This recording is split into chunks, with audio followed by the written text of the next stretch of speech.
Ladies and gentlemen, Behind the Line proudly presents to you another exciting edition of The Woke, turning on the woke. This episode is brought to you by Deacons at Woke United Methodist. Are you looking for that special place to hold your ceremony of holy matrimony? The gender-confused Carl proposed to bearded Beulah, and they need that special pastor to provide gender-affirming care before their big day. If so, the gender-confused can have their lives infused at Woke United Methodist. Give us a call at 800-420-6969. Oh! Another parishioner is learning the harsh lesson that there is no loyalty in the woke movement. Now, in all fairness, it's not just the deacons attacking Gregg Doyel this morning. Right now, the Gregger, he is being criticized by everyone. Well, KC, who in the hell is Gregg Doyel? Is he the son of Bob Doyle? No, Gregg Doyel is a columnist for the Indy Star. He is also a dedicated parishioner at Woke United Methodist and a veteran member of the mainstream media. Speaking of members, appreciate all of you guys who have signed up for channel memberships this week. Deacon Matt Ayers, I hope I'm pronouncing your name correctly. Edwin Brace, Corey Jensen, Mick Walsh, appreciate your support. And special thanks to Mick Walsh, who has been following the channel for 2, maybe even 3 years now. He often sends me ideas and topics on Twitter. So if you want to support the channel, click the join button and become a channel member. Now, according to his Twitter bio, Gregg Doyel, he's also a retired professional dog walker. Meaning, before he rejoined or joined the Indy Star, Gregger, he was practicing the time-honored tradition of being unemployed. Several years ago, Carson Wentz, he was the starting quarterback for the Indianapolis Colts. Like most people in Indianapolis and Philadelphia for that matter, Gregg Doyel, he was not a fan of Carson Wentz. Now, most supporters of the Colts and Eagles, they didn't like Carson Wentz because he was a shitty leader. He sucked when it came to throwing accurate passes. In a league where winning is the only option, Carson Wentz struggled to win consistently. He's kind of similar to Donnie Carr, the temporary franchise quarterback in New Orleans. Carson and Donnie, they will carry your team to the destination that no NFL franchise wants to be. Mediocrity. You either want to be a playoff contender or you want to be selecting in the top 5 of the draft. The last place you want to be in the NFL is hovering around 500.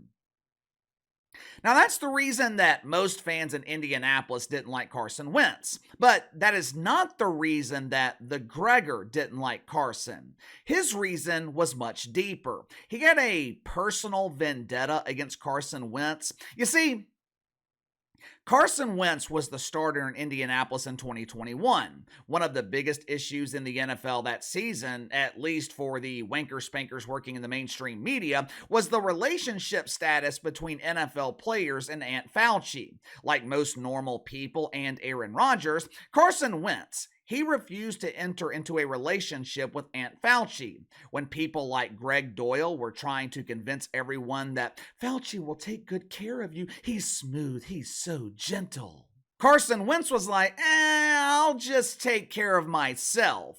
Now, you would think that the wanker spankers would understand his position. I mean, these people are experts at taking care of themselves. But Gregger, he was pissed off with Carson Wentz. He went on this bizarre, almost creepy campaign where he claimed that Carson Wentz wasn't capable of being a leader because he refused to allow himself to be indoctrinated.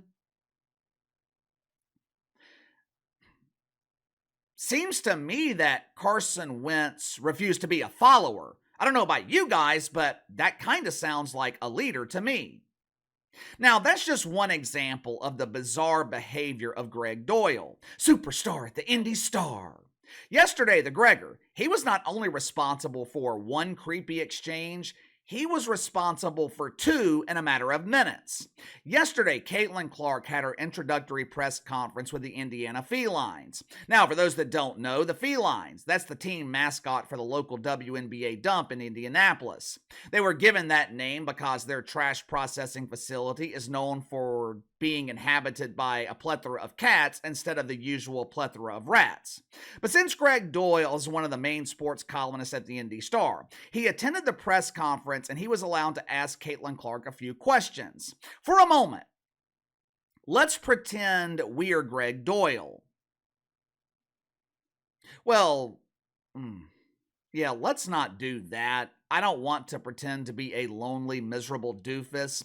Let's just pretend that we're in the same situation as Gregg Doyel. We're a male journalist. We consider ourselves to be professional. We are given the opportunity to ask the most popular female basketball player in the country a series of questions.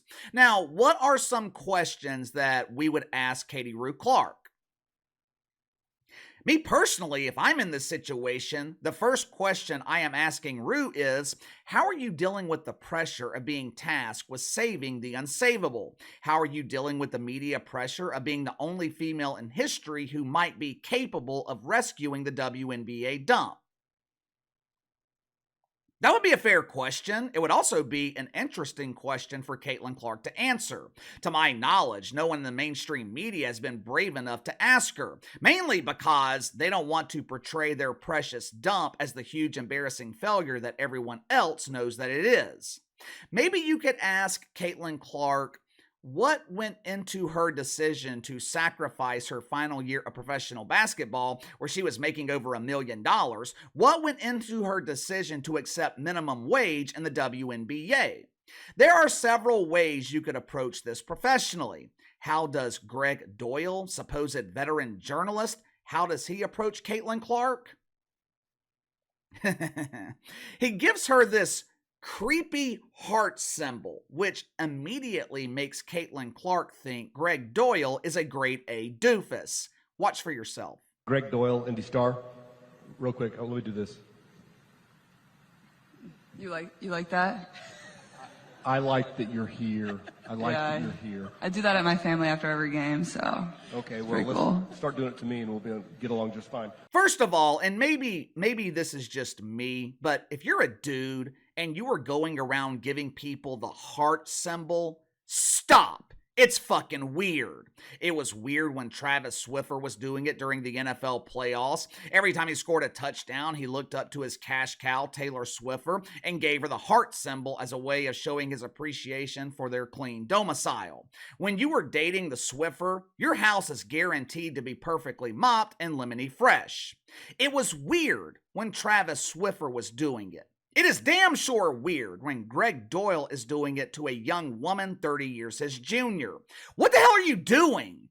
I don't know his age, but judging by the lack of hair on his head and the wrinkles on his forehead, I'm assuming that Gregg Doyel's in his late 50s, maybe even early 60s. If that's the case, this dude is basically old enough to be my dad. Caitlin Clark is in her early 20s. He's damn sure old enough to be her dad. There are very few people defending Gregg Doyel, and to his credit, I guess, he wrote this weird apology column where he apologized to Caitlin Clark. I thought the apology was stranger than the exchange itself, but whatever. I did see a couple of people on social media claiming that, what's the big deal here? If a female journalist did the same thing to Caitlin Clark, no one would care. Yeah, that's true. That's true. If someone like Rachel Nichols did the same thing, this would be a non-issue. It would be viewed as two women just being girly with each other. That's how women communicate. That is not how dudes communicate with women they don't know. And I would hope that's not how Gregg Doyel communicates with dudes that he does know. Men and women communicate differently. Men speak to women in a different way than they speak to other men. If you have a group of 5 dudes talking to each other, conversation will be loose. They are going to feel comfortable being a bit more vulgar. They're not going to worry about someone being offended. Now, take that same group of dudes and put a woman into the conversation. The dynamic is completely different. The reason I am bringing that up, Gregg Doyel tried to excuse his behavior by saying that he was joking. He claimed that he does this same thing with male athletes all the time. And look, I have no reason to doubt him. I'm sure Gregg Doyel does joke around with football players or NBA players, and I'm sure it's never been seen as a big deal. But that is the difference that I'm talking about. That's the difference between men and women, especially women that you don't know on a personal level. Gregg Doyel can joke around publicly with Tyrese Halliburton. It's probably perceived as boys being boys. Gregg Doyel joking around with Caitlin Clark, it's perceived as creepy and inappropriate. The problem for the Gregor, that was not the only creepy exchange that he had with Caitlin Clark yesterday. After, I guess, he creeped her out, he focused his attention on Christy Sides. Well, KC, who in the hell is Christy Sides? During daytime hours, Christy is the lead manager at the Indiana Dump. During nighttime hours, she is the head coach of the Indiana Felines and the new head coach of Caitlin Clark. Now, all kidding aside, the Felines drafting Caitlin Clark is a huge deal for Indianapolis. Typically, the Dump in Indiana is one of the least attended dumps in the WNBA. They were second to last in attendance last season. The only reason they weren't in last place is because the Atlanta Dreamers play in a high school gym that holds around 3,000 people. Gregg Doyel, he was asking Christy Sides. Really, I don't know what he was trying to ask her. Maybe you can figure it out. Watch it for yourself. You just were given the keys to that. What are you going to do with it? What am I going to do with them? Hopefully we're going to win a lot of games to start. It's just weird, right?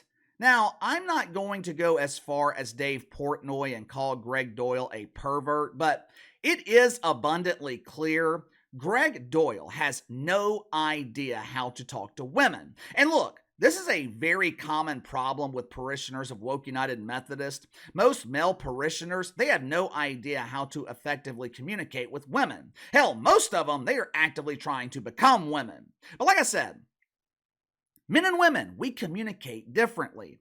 As I was prepping this video, I am on a group text with 3 of my friends. I am giving one of my friends shit because he's wasting his money being a season ticket holder with the Giants. Not the New York Giants. I'm talking about the irrelevant Giants in San Francisco, the Little Giants, one of the 30 Major League Baseball teams that no one watches or cares about. Now, the banter back and forth in this text thread, it is absolutely brutal. The other night, my wife peeked over at my phone as I was texting them, and she was like, "These are your friends? Why are y'all so mean to each other?" That's how we communicate. We show our friendship by being complete assholes to each other. I can tell one of my friends, "Dude, you need to wash your hair. It looks like the hair on my dog's ass." We'll both laugh about it. If I said the same thing to my wife, I would be sleeping on the couch, or I'd be sleeping out here in my studio. But give me your thoughts on this. Gregg Doyel has a creepy exchange with Caitlin Clark. Not once, but twice. Do you agree with Dave Portnoy? Is Gregg Doyel a perv? I just think he has no idea how to talk to women. Wouldn't surprise me if Gregg Doyel is a lifelong bachelor, but you tell me. Sound off in the comments below. Like, subscribe, share the video. Appreciate your support. Best way to contact me is by email at btlkc84@gmail.com, KC_BTL84 on Twitter, and I'll see you guys later.